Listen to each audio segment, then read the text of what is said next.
Hello students, आपका स्वागत है अपने यूट्यूब चैनल पे। ठीक है, इस यूट्यूब चैनल पे हम यूपीएससी से रिलेटेड कंटेंट जो है उसको स्टडी करते हैं, उसको समझने की कोशिश करते हैं। जितनी इजी लैंग्वेज में मैं आपको समझा सकती हूँ उतनी इजी लैंग्वेज में मैं आपको समझाने की कोशिश करती हूँ, राइट। तो अभी आज का जो हमारा चैप्टर है, चैप्टर 2 क्लास सिक्स हिस्ट्री का जो है वो सेकेंड चैप्टर है, hunting gathering to growing food. और प्रीवियस चैप्टर जो था उसमें हमने देखा था, कुछ साइट्स देखी थी, जैसे नर्मदा पे वहाँ पे लोगों ने क्या स्टार्ट किया फर्स्ट टाइम। फिर हमने कुछ गारो हिल्स जो है या विंध्यास वहाँ पे क्या फ़र्स्ट ग्रो किया गया। फिर हमने किरथार सुलेमान हिल्स जो है वहाँ पे उनका देखा। हमने देखा इंडस रिवर पे जो फर्स्ट टाइम में सिटी डेवलप्स हुई थी। फिर बाद में वहाँ पे फिर 4700 ईयर अगो, फिर 2500 ईयर अगो गंगा के साइड में सिटीज़ डेवलप होना स्टार्ट हुई। नाउ अब हम देखते हैं कि जो हंटर गैदरर जब हम हुआ करते थे तो हमने फिर एग्रीकल्चर कैसे स्टार्ट किया, हमने कल्टीवेशन कैसे स्टार्ट किया, राइट। तो नाउ अब यहाँ पे हम जो है सिर्फ इम्पॉर्टेंट चीज़ों को ही जो है स्टडी करेंगे, बाकी चीज़ों को हम नहीं पढ़ेंगे, ठीक है। जो अब मैंने हाईलाइट किया है एज़ पर माय पर्सपेक्टिव वो इम्पॉर्टेंट है, ठीक है। अगर आप फिर उसके अलावा भी कुछ पढ़ना चाहते हो तो you are free to read. Now start करते हैं चैप्टर हंटर गैदरर से। हम फूड ग्रो करना कैसे स्टार्ट किया, कल्टीवेशन एग्रीकल्चर कैसे स्टार्ट किया। Let's start. देखो, 2 मिलियन साल पहले हम हंटर गैदरर हुआ करते थे। हम वाइल्ड एनिमल को हंट करते थे, फिश पकड़ते थे, बर्ड्स पकड़ते थे, फ्रूट गैदर करना, रूट नट सीड्स लीव्स स्टॉक्स एग्स, ये सब करना हमारा काम था, या फिर हम यही करते थे, ठीक है, 2 मिलियन साल पहले। फिर उसी समय पे जब हमें कल्टीवेशन स्टार्ट नहीं किया है, हम हंटर गैदरर ही हैं, उसी समय पे हम एक जगह से दूसरी जगह मूव कर भी रहे हैं। फर्स्ट चैप्टर में भी था कि हम एक जगह से दूसरी जगह क्या कर रहे थे, ट्रैवल कर रहे थे।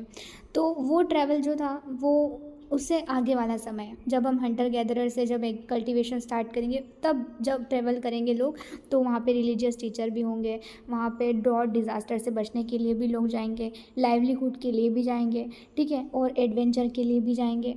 तो और ट्रेडिंग या फिर अपना जो है कुछ सामान बेचने के लिए भी जाएंगे, ठीक है।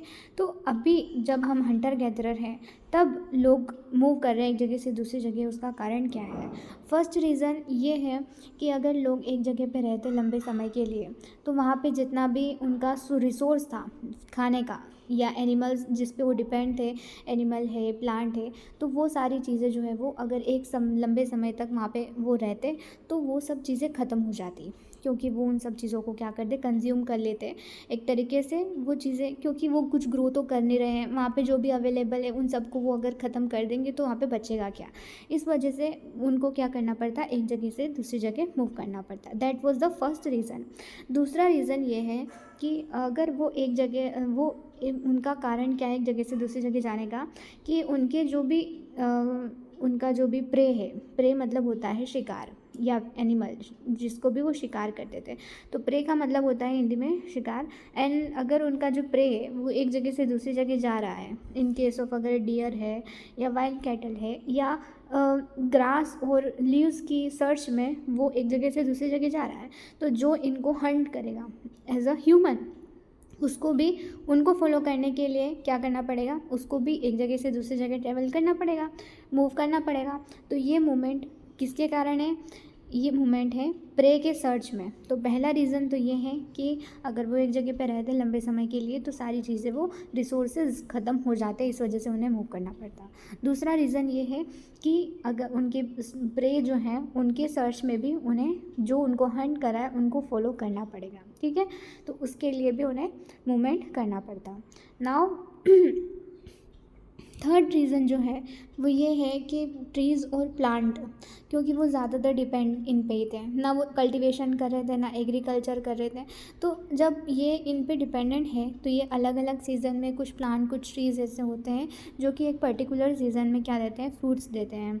तो जो इनके लिए भी उन्हें क्या करना पड़ता, मूवमेंट करना पड़ता, कि शायद हो सकता है कि कोई पर्टिकुलर प्लांट है वो इस एरिया में ग्रो करता है, ठीक है, एक सीज़न जाने के बाद में ये प्लांट यहाँ पे नहीं मिलेगा आपको, या इस टाइप का फ्रूट यहाँ पे नहीं मिलेगा, तो उसके लिए आपको एक दूसरी जगह पे जाना पड़ेगा, ठीक है। सीज़न टू सीज़न भी यहाँ पे इनको क्या करना पड़ता, मूवमेंट करना पड़ता।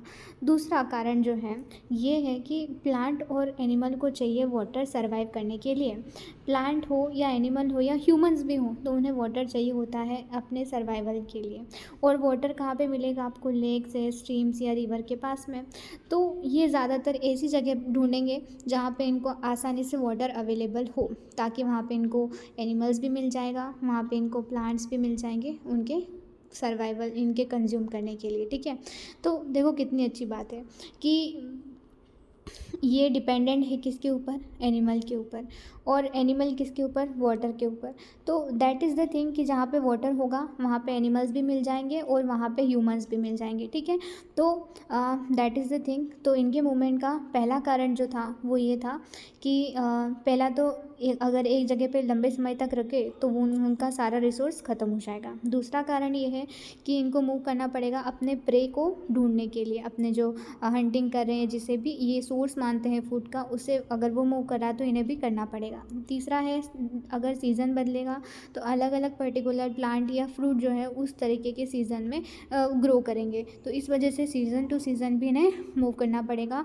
और फोर्थ रीज़न जो है वो ये है कि जहाँ पे वाटर अवेलेबल होगा आसानी से वहाँ पे ये लोग जाएंगे, ठीक है। फिर नाउ कि हमें इन लोगों के बारे में कैसे पता चलता है, ठीक है, कि ये लोग हंटिंग कर रहे थे या गैदरिंग कर रहे थे, कैसे पता चलता है कि ये कलेक्ट कर रहे थे चीज़ों को, रूट्स, फ्रूट्स, सीड्स को कलेक्ट कर रहे थे, इससे कैसे पता चलता है। देखो हमारे पास में बहुत सारे रिसोर्स हैं, हमने पिछले चैप्टर में देखा था कि हमें पता चलता है कुछ मैन्यूस्क्रिप्ट, या फिर हमें पता चलता है कुछ इंस्क्रिप्शन से, या आर्कियोलॉजिस्ट जो हमें बताता है स्टडी करके, उससे हमें पता चलता है। लेकिन उसके अलावा देखो हमारे पास में कुछ टूल्स हैं जो उन्होंने यूज़ किए होंगे, और आज हमें वो टूल्स देखने को मिलते हैं, हमें ज़मीन के अंदर में से वो मिलते हैं टूल्स। तो अब वो टूल्स में क्या क्या है कि स्टोन के टूल्स मिलते हैं हमें, बोन्स के, वुड के टूल्स मिलते हैं। अब उन टूल्स से हम कैसे पता कर सकते हैं कि ये टूल्स इस काम के लिए यूज़ आते होंगे या इस काम के लिए यूज़ आते होंगे।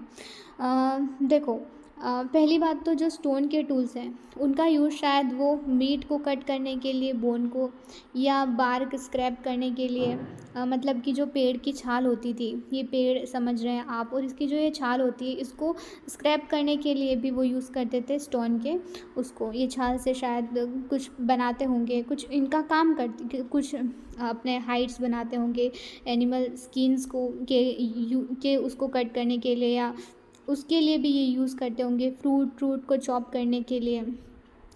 जो वुड के टूल्स मिले शायद उससे वो ये तीर वीर बनाते होंगे, ताकि वो आसानी से हंटिंग कर सके, ठीक है। तो इन टूल्स का शायद वो ये यूज़ करते होंगे हमें, क्योंकि इनके टूल्स मिले, हमें स्टोन के मिले, बोन के, वुड के टूल्स मिले, तो इससे हम अंदाज़ा लगा रहे हैं कि देखो इस तरीके के टूल्स हमें जो है वो मिले हैं। तो यहाँ पे बताया जा रहा है कि ये तो वो कपड़ों को स्टिच करने के लिए भी टूल्स का यूज़ करते हैं, ठीक है। ग्राउंड में गड्ढा खोदने के लिए तो ठीक है, लेकिन क्लोथ्स को स्टिचिंग करने के लिए भी ये टूल्स का यूज़ करते हैं, यहाँ पे देखने को मिल रहा है। नाउ अब यहाँ पे साइट्स देखने को मिल रही है हमें बहुत सारी, नीचे डायग्राम में देखने को मिलेगी, और ये इसका मतलब ये है कि देखो इसका मतलब क्या है, लेट्स सी।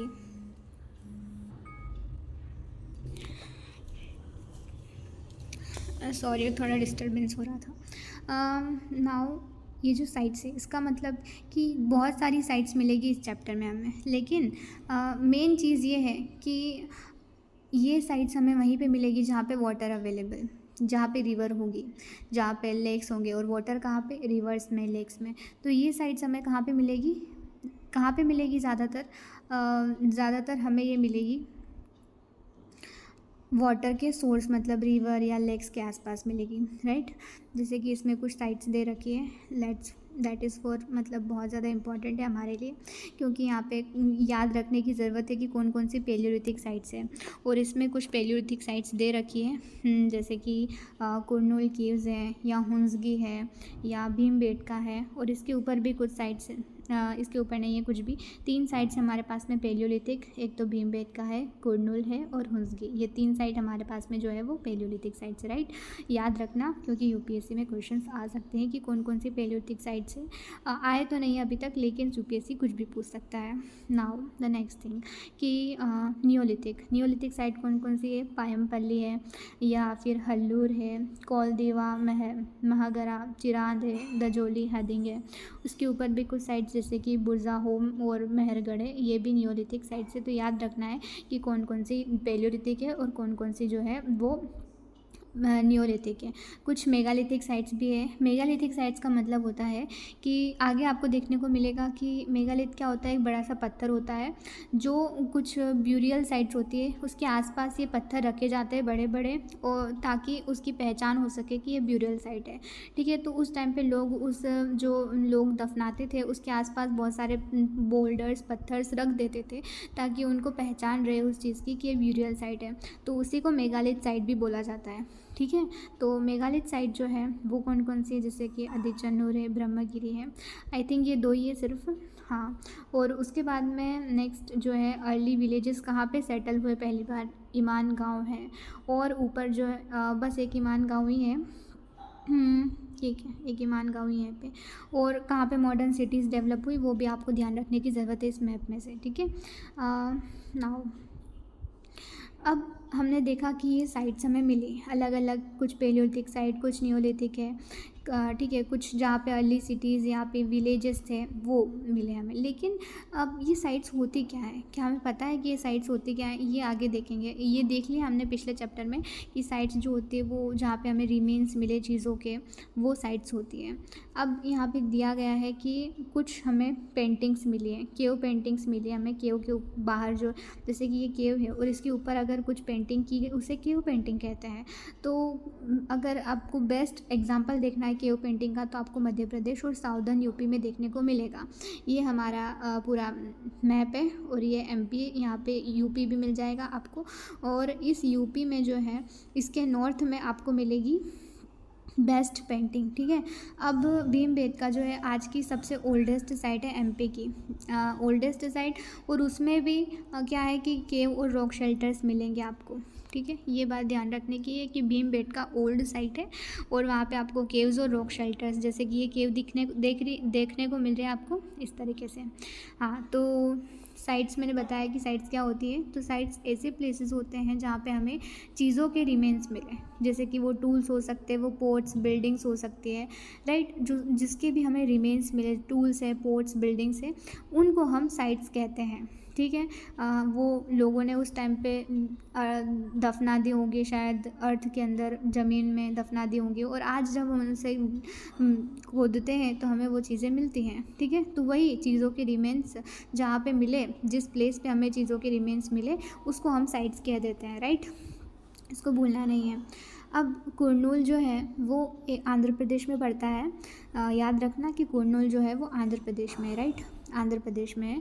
और कुरनूल केव का यहाँ पे एग्जांपल दिया गया है कि यहाँ पे ट्रेशेस ऑफ एशेस, मतलब कि जो राख होती है उसके ट्रेशेस मिलते हैं हमें, कि शायद हो सकता है कि ये लोग फायर के यूज़ से फेमिलियर होंगे, या फिर हाँ, तभी तो हमें यहाँ पे एशेस के ट्रेशेस मिलते हैं, राइट। तो ये क्या यूज़ करते होंगे फायर का, उस टाइम के लोग जो हंटिंग गैदरिंग कर रहे हैं, जिन्हें अभी ग्रो करना भी नहीं आया है, तो वो क्या यूज़ करते होंगे फायर का। एक तो यूज़ है कि शायद वो इसको सोर्स ऑफ लाइट समझते हैं कि, ठीक है। दूसरा उनके लिए ये हो सकता है कि वो मीट को रोस्ट करने के लिए फ़ायर का यूज़ करते होंगे। और तीसरा जो है वो है कि एनिमल जो होंगे, ख़तरनाक एनिमल, उनको भगाने के लिए भी वो फायर का यूज़ करते होंगे, राइट। तो मतलब कुरनूल जो केव है वहाँ पे आपको एशेस के ट्रेशेस मिलते हैं जो कि आंध्र प्रदेश में है। और वहाँ पे आपको पता चलता है कि उन लोगों को फ़ायर का भी नॉलेज था, उन्हें पता था कि फ़ायर को कैसे यूज़ करना है और क्या क्या यूज़ वो करते थे, ठीक है। ये बहुत ज़्यादा इम्पॉर्टेंट चीज़ है हमारे लिए कि कुछ आपको पता होना चाहिए क्रोनोलॉजी, जैसे कि पेलियोलिथिक एक पीरियड है, एक पेलियोलिथिक है, उसके बाद में मेसोलिथिक आता है और फिर नियोलिथिक आता है। पेलियोलिथिक जो है टाइम पीरियड है, ये टाइम पीरियड जो है वो 2 मिलियन से 12,000 साल पहले का है, ठीक है।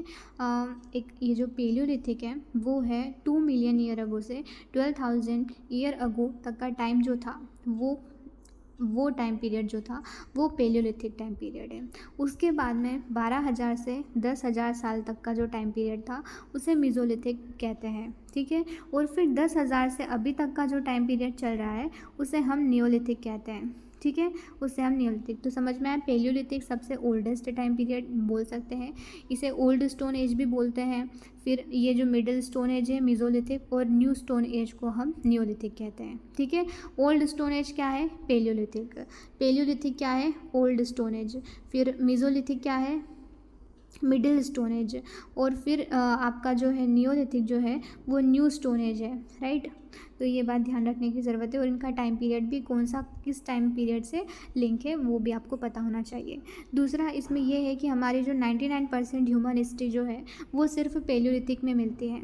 सबसे ज़्यादा अगर हमें कहीं पे ह्यूमन हिस्ट्री का एग्जांपल, मतलब ह्यूमन हिस्ट्री सबसे ज़्यादा हमें पेलियोलिथिक में मिलती है, ठीक है। उसके बाद में मेसोलिथिक में आपको कुछ माइक्रोलिथ्स मिलेंगे। माइक्रोलिथ मतलब कि अगर मेरे पास में कोई बड़े बड़े पत्थर है, ठीक है, उनसे कुछ टूल्स बनाए हुए हैं, तो उसे मैं क्या बोलती हूँ? मेगालिथ बोलती हूँ। कोई बड़ा सा पत्थर मेरे पास में, और उस बड़े से पत्थर को अगर मैंने छोटा कर दिया, ठीक है, तो उसे मैं बोलती हूँ माइक्रोलिथ, ठीक है, वो छोटा हो गया है। तो यहाँ पे माइक्रोलिथ्स मिलते हैं आपको बहुत सारे मेसोलिथिक में, ठीक है, मेसोलिथिक पीरियड में। अब यहाँ पे नियोलिथिक का तो आगे बहुत सारे एग्जाम्पल आएंगे इन तीनों से रिलेटेड।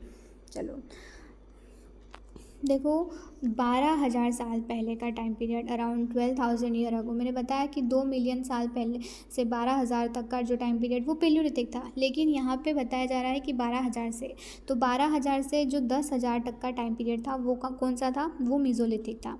तो यहाँ पे मेसोलिथिक की बात हो रही है कि उस टाइम पे क्या होता है, बहुत सारा इन्वायरमेंट क्लाइमेट में क्या होता है? चेंज आता है। क्लाइमेट में चेंज आता है, मेजर चेंज, ऐसा वैसा चेंज भी नहीं। उसमें क्या होता है कि ग्रासलैंड डेवलप होने लगता है, ठीक है। वहाँ पे डियर्स, एंटीलोप्स, गोट, शीप, कैटल, एनिमल्स जो हैं वो बढ़ जाते हैं। देखो, एनिमल डिपेंड होता है ग्रास के ऊपर, ठीक है। एनिमल किसके ऊपर डिपेंडेंट है? इसका करेक्ट ग्रास जो है, एनिमल जो है वो डिपेंडेंट है ग्रास के ऊपर। ह्यूमन जो है वो इन दोनों के ऊपर डिपेंडेंट, ह्यूमन जो है एनिमल के ऊपर डिपेंडेंट है। और तो ग्रास ग्रो करेगी तो एनिमल ग्रो करेंगे, और एनिमल ग्रो करेंगे तो ह्यूमन। दोनों का फूड जो है वो क्या हो जाएगा? अगर फूड रिसोर्स सिक्योर हो जाएगा, जैसे हम बोलते हैं हमारी लाइफ में कुछ सिक्योरिटीज़ होती हैं जो हमें चाहिए होती हैं, कुछ सिक्योरिटीज़, जैसे उसमें फूड सिक्योरिटी भी एक आती है। तो इनके लिए भी अगर ह्यूमन को अच्छा सा फूड सिक्योर हो जाए उनके लिए, कि हाँ उन्हें अच्छे खासी मात्रा में मिलने लग जाए सर्वाइवल के लिए, तो फिर उनकी ज़्यादा डेथ नहीं होगी, ठीक है। ऐसे ही एनिमल को भी अच्छी खासी मात्रा में उनका फूड रिसोर्स मिल जाए, ग्रास मिल जाए, तो वो भी उनकी भी डेथ नहीं होगी, उनका भी सर्वाइवल रेट बढ़ जाएगा। इसी तरीके से जब ग्रास ग्रो करेगी तो एनिमल ग्रो करेगा, एनिमल ग्रो करेंगे तो ह्यूमन ग्रो करेंगे, क्योंकि उस टाइम पे हमारे पास में यही एक रास्ता था फॉर द सर्वाइवल, ठीक है।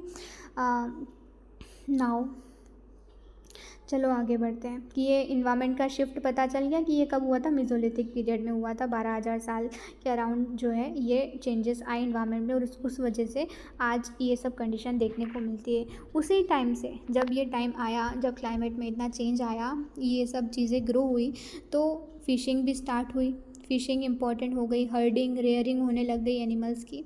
ये सीज़न की लोगों ने सोचना स्टार्ट कर दिया चीज़ों के बारे में कि हम जो है ये फूड हमें मिल रहा है तो क्या हम इसे ग्रो भी कर सकते हैं? ये हमें ग्रेन्स मिल रहे हैं तो इन्हें हम ग्रो कर सकते हैं, हम भी कुछ उगा सकते हैं। तो ठीक है, उन्होंने सोचना स्टार्ट किया और फिर उन्होंने कल्टीवेशन स्टार्ट किया। अब बिगिनिंग कैसे होती है? अभी तक तो हम हंटिंग और गैदरिंग कर रहे थे, अब हम फार्मिंग और हर्डिंग पे कैसे जाते हैं देखते हैं। देखो, पहली बार तो हमने वीट, बार्ले, राइस ये सब उगाया था, वो सब हमने पिछले चैप्टर में देख लिया है, फर्स्ट चैप्टर में, राइट। यहाँ पे तो लोग फेमिलियर हो गए थे फार्मिंग से और लोग ये सब चीज़ें उगाने लग गए थे, ठीक है। अभी वैरायटीज़ नहीं आए लेकिन जो भी है वो इनफ है उनके लिए। फर्स्ट एनिमल जो टैम किया गया था, जिसे ह्यूमन ने पाला था, that is wild ancestor of dog, that is should be remembered by you, ठीक है। होना चाहिए आपको रिमेंबर इसके बारे में कि पहला एनिमल टैम किया गया था ह्यूमन के द्वारा, वो वाइल्ड एंसेस्टर ऑफ डॉग था। वैसे तो हमने बहुत सारे चीज़ लोग मतलब एनिमल्स को पाला था, उनमें से आते हैं शीप आती है, पिग आता है, कैटल, गोट, ठीक है। उस टाइम पे इन सब चीज़ों को भी लोग जो है वो करते थे, ठीक है। तो नाउ नेक्स्ट टाइम आगे डोमेस्टिकेशन, कि ये डोमेस्टिकेशन जो स्टार्ट हुआ, ठीक है, ये जो आपने कल्टीवेशन जो है ये स्टार्ट हुआ, फार्मिंग स्टार्ट हुई। अब क्या है कि ये लोग अब समझदार हो गए थे, मतलब दिमाग ये सोचने लग गए थे, दिमाग लगाने लग गए थे किस चीज़ों को किस तरीके से हमको बेहतर बनाना है। क्या होता है कि ये जो ह्यूमंस थे उस टाइम के, वो उन प्लांट्स और एनिमल्स को चूज़ करते थे जो कि डिसीज़ से प्रोन ना हो, जिनको कोई बीमारी ना हो, ताकि वो उनका लंबे समय तक क्या कर पाए, यूज़ कर पाए, ठीक है, लंबे समय तक उसका यूज़ कर पाए। और वो इस तरीके की जो प्लांट्स को लेंगे, उनको ग्रो करेंगे जो ज़्यादा ग्रेन्स उन्हें प्रोवाइड करवाएं, ठीक है, उनके अच्छे स्ट्रॉन्ग स्टॉक्स हो, ताकि वो अच्छे से खड़े रह पाएँ, कुछ डिज़ास्टर भी आए या फिर कुछ भी अगर क्लाइमेट फेवर नहीं करे, वेदर फेवर नहीं करे, तो वो उसको सर्वाइव कर ले, ठीक है। ऐसा प्लांट वो ग्रो करेंगे, वो कैपेबल हो कि वो ग्रेन्स का वेट बियर कर पाए, कि उसका वेट उठा पाए, कि अगर मेरे पास में कोई प्लांट है और उसके कुछ भी ये जो ग्रेन्स उसमें आ रहे हैं, ठीक है, फल जो भी उसमें लग रहा है, वो उसको कैपेबल हो उसको उसका वेट उठाने में, उस तरीके के वो प्लांट्स को चूज़ करेंगे फॉर कल्टीवेशन जो भी है। और उन एनिमल्स को वो करेंगे डोमेस्टिकेट, जो कि जेंटल हो, जेंटल मतलब कि वो उनको कोई नुकसान नहीं पहुंचाए, ठीक है। इसके बाद में हमने ये भी चेंजेस पाया कि जो टेथ होते थे और हॉर्न्स होते थे वाइल्ड एनिमल्स के, वो क्या होने लग गए, बड़े as compare to domesticated animal, कि जिन एनिमल्स को हम डोमेस्टिकेट करना स्टार्ट कर दिया ना, डोमेस्टिकेशन जिन एनिमल का स्टार्ट हो गया, वो जेंटल होने लग गए, उनके टिथ छोटे होने लग गए as comparison to wild animals के साथ में। क्यों? क्योंकि अब जो है वो ह्यूमंस उन्हें प्रोवाइड करवा रहा है, जंगली घासें खाते थे वो, ठीक है, जंगल की घास जो है वो, इसकी वजह से उन्हें बड़े टिथ रखने पड़ते थे। नेचुरली होता है ये सब चेंजेस, ठीक है, ह्यूमंस एनिमल्स में सब में, ठीक है। तो इसी वजह से ये भी हमने एक जो चेंज देखा कि वाइल्ड एनिमल्स के जो टिथ और हॉर्न्स होते थे वो ज़्यादा बड़े होते थे as compare to domesticated animals से। Next, new way of life, new way, कि हम हंटिंग गैदरिंग कर रहे थे, फिर हम फार्मिंग करना स्टार्ट कर दिया, फिर हमने डोमेस्टिकेशन स्टार्ट कर दिया। तो अब यहाँ पे आता है, ये तो न्यू वे ऑफ लाइफ है, यही है, बाकी तो कुछ खास नहीं है। देखो यहाँ पे ways in which grain was used, उस टाइम पे लोग ग्रेन किस तरीके से यूज़ करते थे, राइट, उनके लिए कितना वैल्यूएबल था ये चीज़। एक तो सीड की तरह कि वापस उसको हम यूज़ कर लेंगे, ग्रो करेंगे, कुछ प्लांट्स लगाएंगे तो सीड की तरह हम यूज़ कर लेंगे, दूसरा फूड की तरह, ठीक है, तीसरा गिफ्ट करते थे, इन ग्रेन्स को भी वो गिफ्ट करते थे, ठीक है, और स्टोर करते थे कि लंबे समय तक ये चले, इस वजह से इसको स्टोर भी करते थे वो लोग, ठीक है। अब चलो हमने क्या कर लिया है, गिफ्ट की तरह उसको यूज़ कर लिया, हमने सीड की तरह कर लिया, हमने उसको फूड की तरह यूज़ कर लिया, स्टोर भी कर दिया हमने उसको। अब उसको हम रखेंगे कहाँ पे, उसके लिए भी इन्होंने दिमाग लगाया कि ये क्ले पॉट्स बनाने लग गए, या बास्केट्स, वो बास्केट्स बनाने लग गए, और ग्राउंड में गड्ढा खोदने लग गए और उसमें ये स्टोर करने लग गए चीज़ों को, ग्रेन्स को, ठीक है। तो इस तरीके से इन्होंने स्टार्ट किया। अब रेयरिंग देखो, कि रेयरिंग क्यों करते थे ये, क्योंकि एनिमल उनको मिल्क प्रोवाइड करवाएगा, वो उनके लिए एक फूड का सोर्स होगा, वो मीट भी प्रोवाइड करवा सकता है उन्हें, ठीक है। तो इस वजह से वो स्टोर करके रखते थे एनिमल को वो स्टोर करके रखते थे। और ये भी है कि वो नेचुरली मल्टीप्लाई होता है, तो उन्हें उसको ज़्यादा, जैसे कि हमें प्लांट्स में तो क्या होता है कि मेहनत करनी पड़ती होती है उसे ग्रो करने में, ये तो अपने आप मल्टीप्लाई होंगे नेचुरली, ठीक है। तो इस वजह से भी ये इसको अच्छा सोर्स मानते थे, इस वजह से इसे भी स्टोर करके, मतलब डोमेस्टिकेशन उनके लिए एक स्टोरिंग का काम, ठीक है, ये था। अब प्लांट्स और एनिमल बोन्स हमें मिली, रिमेन्स मिले हमें finding about the first farmer and हर्डर के बारे में देखने को मिलेगा। फर्स्ट अभी हम कश्मीर की बात करेंगे, बुरज़ा होम की। इसमें कि नॉर्थ वेस्ट में, कश्मीर के नॉर्थ वेस्ट, आज के प्रेजेंट डे कश्मीर में नॉर्थ वेस्ट वाला जो रीजन है, कश्मीर का जो नॉर्थ वेस्ट वाला रीजन जो है, ये वाला रीजन जो है, वहाँ पे देखने को मिलेगा पहली बार क्या क्या हुआ। वहाँ पे भी एग्रीकल्चर स्टार्ट हो गया था और वहाँ से हमें कुछ बर्न्ड ग्रेन्स मिलती है, जले हुए जो है हमें वहाँ पे अनाज के दाने मिलते हैं, एनिमल की बोन्स मिलती है, प्लांट के कुछ एविडेंसेस मिलते हैं। तो उसके हिसाब से हम क्या क्या जो है आइडेंटिफाई कर सकते हैं। देखो क्या है कि टूवर्ड अ सेटल्ड लाइफ, आर्कियोलॉजिस्ट जो है उन्होंने बहुत सारे ट्रेसेस मिले हर्ड्स के और हाउसेस जो हैं एट कुछ साइट्स पे, साइट्स बताया ना जहाँ पे रिमेन्स मिले हमें चीज़ों के, उससे साइट्स कहते हैं। तो ऐसे ही कश्मीर में एक साइट है जिसका नाम है बुरज़ा होम, जो कि इन प्रेजेंट डे कश्मीर में पड़ता है बुरज़ा होम। वहाँ पे हमें पिट हाउसेस मिले। पिट हाउसेस क्या होते हैं कि ज़मीन के अंदर घर बनाए जाते हैं ताकि वो ठंड से जो है कोल्ड वेदर में हमें क्या कर सके, प्रोटेक्ट कर सके, शेल्टर हो वो कोल्ड वेदर में।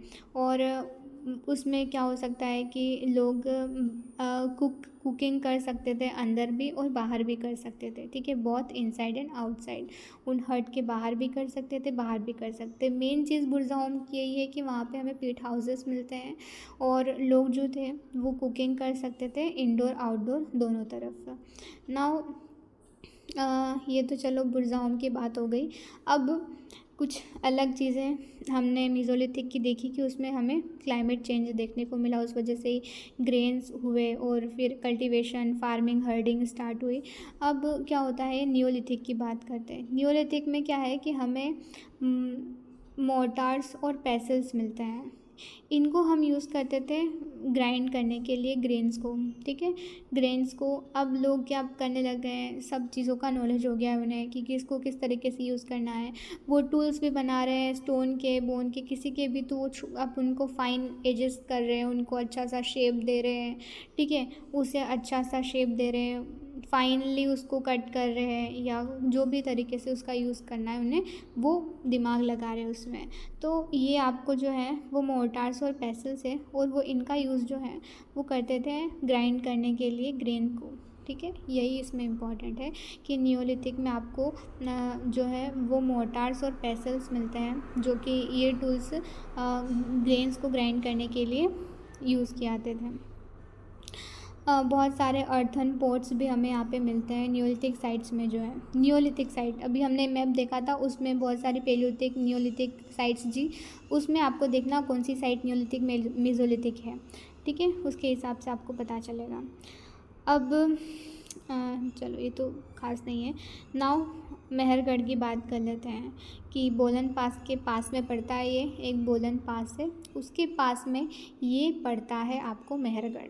और ये एक फर्टाइल प्लेन है जहाँ पे क्या होता है कि लोगों ने सीखा बार्ले और वीट ग्रो करना। इस जगह पे मेहरगढ़ वाले एरिया में पहली बार लोगों ने जो है कुछ ग्रो किया था, तो वो बार्ले और वीट था। और उन्होंने शीप गॉट को पहली बार रेयर किया था इस एरिया में, ठीक है। इस एरिया में पहली बार क्या, मेहरगढ़ वाले एरिया में पहली बार वीट और बार्ले ग्रो किया गया और शीप और गोट को रेयर किया गया, ठीक है। यहाँ पे हमें वाइल्ड एनिमल की बोन्स भी मिलते हैं, ठीक है, जैसे कि डिग है, पिग है, डियर है, और बोन्स, शिप, गॉट, इन सब की हमें यहाँ पे मिलते हैं। यहाँ पे आपको रेक्टेंगुलर हाउसेस भी मिलेंगे, जैसे कि एग्जांपल दे रखा है, ठीक है। मेहरगढ़ में इस तरीके के हाउसेस मिलेंगे हमें, जो कि इस तरीके से कंपार्टमेंट में एक हाउस को, हर हाउस जो था यहाँ का हर घर जो है वो 4 कंपार्टमेंट में डिवाइडेड है, 4 पार्ट में। ये 4 पार्ट दिख रहे हैं तो मैम इस तरीके से। तो ये भी खासियत है मेहरगढ़ की कि यहाँ पे स्क्वायर और रेक्टेंगुलर हाउसेस आपको देखने को मिलेंगे। पहला तो यहाँ पे आपको पहली बार इस एरिया में कुछ ग्रो किया गया था, तो वो वीट और बार्ले था। और दूसरा यहाँ पे शिप और गोट को रेयर किया गया था फर्स्ट टाइम इस एरिया में। और यहाँ पे आपको स्क्वायर रेक्टेंगुलर हाउसेस मिलेंगे। नेक्स्ट अब मेहरगढ़ का ही यहाँ पे बात हो रही है कि लोग बिलीव करते थे कि लाइफ आफ्टर डेथ, कि मरने के बाद भी कोई जीवन होता है, मतलब पुनर्जन्म कुछ ऐसा, आज हम बोलते हैं कि पुनर्जन्म कुछ ऐसा होता है क्या। तो इस तरीके की चीज़ों में वो लोग बिलीव करते थे, लाइफ आफ्टर डेथ। ये हमें कैसे पता चलता है कि वो लोग इस तरीके की आइडियोलॉजी में बिलीव करते थे, सोच में। ये हमें पता चलता है कि हमें आज जो ब्यूरियल साइट्स मिली, ठीक है, जहाँ पे लोगों को दफनाया गया उस टाइम पे, तो उनमें हमने देखा कि एक ह्यूमन है और उसके साथ में क्या है कि एक एनिमल को भी दफना दिया, ठीक है। एक जैसे कि एक यहाँ पे बोला जाए, एक ह्यूमन है और उसके साथ में किसी एनिमल को दफना दिया। मतलब क्या है इसका, ठीक है, एनिमल के साथ में ह्यूमन को, तो इसका मतलब हो सकता है कि वो उसको नेक्स्ट वर्ल्ड में एक फूड की तरह सर्व करेगा। ये उनकी सोच थी, राइट। तो इसी तरीके से हमें पता चलता है कि शायद ये लोग बिलीव करते होंगे लाइफ आफ्टर डेथ में। तो याद रखना कि मेहरगढ़ की क्या क्या खासियत है, ये क्वेश्चन आ सकता है, राइट। इन प्रीलिम्स, मेंस में तो इस तरह के क्वेश्चंस नहीं आएंगे, लेकिन फॉर द प्री नाउ ये बहुत ज़्यादा इंपॉर्टेंट हो जाता है। चैप्टर के लास्ट में जो इंपॉर्टेंट डेट्स दी जाती है बहुत ज़्यादा इंपॉर्टेंट है कि मीज़ोलिथिक टाइम पीरियड कहाँ से कहाँ तक का है, डोमेस्टिकेशन कितने साल पहले स्टार्ट हुआ था, पहला एनिमल हमने कौन सा डोमेस्टिकेट किया था, ठीक है, या टैम किया था, और मेहरगढ़ के सेटलमेंट कब स्टार्ट होती है, मेहरगढ़ की सेटलमेंट कब स्टार्ट होती है, और नियोलिथिक जो है वो टाइम पीरियड कब शुरू हुआ, मीज़ोलिथिक कब शुरू हुआ, नियोलिथिक कब शुरू हुआ, पेलियोलिथिक कब शुरू हुआ, या डोमेस्टिकेशन कब स्टार्ट हुआ, मेहरगढ़ में सेटलमेंट कब स्टार्ट हुआ, ये सब पता होना चाहिए। चलो ठीक है, अब तुम आज़ाद हो। टाटा बाय बाय, मिलते हैं नेक्स्ट वीडियो में।